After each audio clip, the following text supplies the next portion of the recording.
What's up everybody, welcome back to Cilinix Crypto. Good to have you all here and welcome to this video in which we'll be talking about VGX or the Voyager token.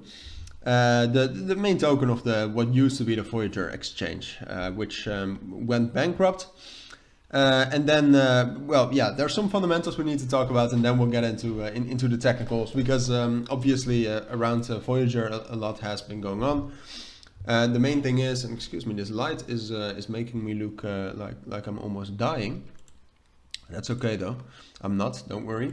But Voyager Digital, all right. So it was bankrupt, and there were some talks, and like other parties could bid on their assets, on the assets of the Voyager exchange, and by bidding on that, they can raise money for customers. So who won the bidding? There were some parties involved. Who won it? FTX. It has not been a good week for FTX, to say the least, because they're bankrupt as well, which is absolutely, it's quite ironic, to be honest. It's definitely not fun, but it is ironic. Voyager,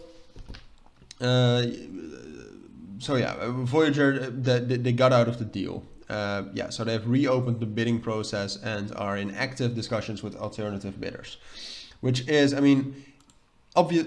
You can see that we dropped down quite massively because the fall of FTX was specifically bearish for VGX.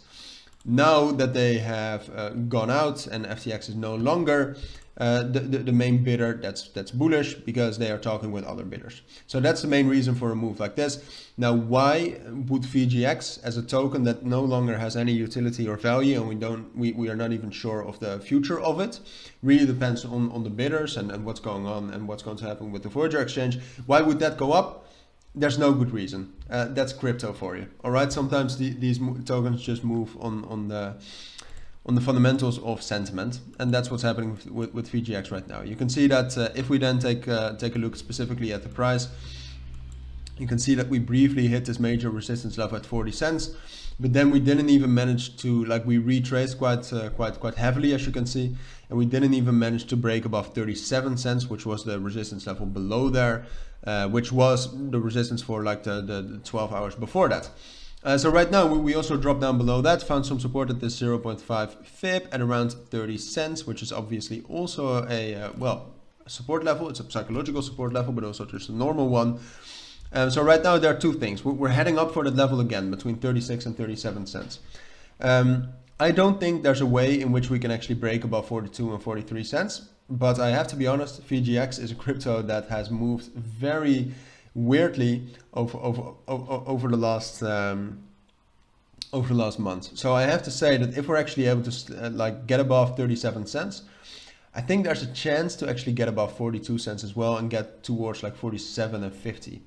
I don't think that's realistic, but just based on what I've seen from VGX the last months, I have to take it into account. So if we break above 37 cents and stay above that level for 2 days, then I think we'll also break above that and get up even higher to 47 cents. But I think and I have to highlight this, I think it's way more likely that right now we're going up to 36, 37 cents, but I don't see any valid reason why we should break that. So I think it's more likely that we'll break down below that and then probably stay on top of 30 cents for a little bit and then afterwards drop back down to 28 cents and then from there move along with the market. I think that's way more realistic and likely, but you should take all these scenarios into account. It kind of, the main thing is that it depends on what we do at 36 and 37 cents. So that's my take on VGX this evening. If you do have any questions or any comments, as always, let me know down in the comments. But for now, take care and bye.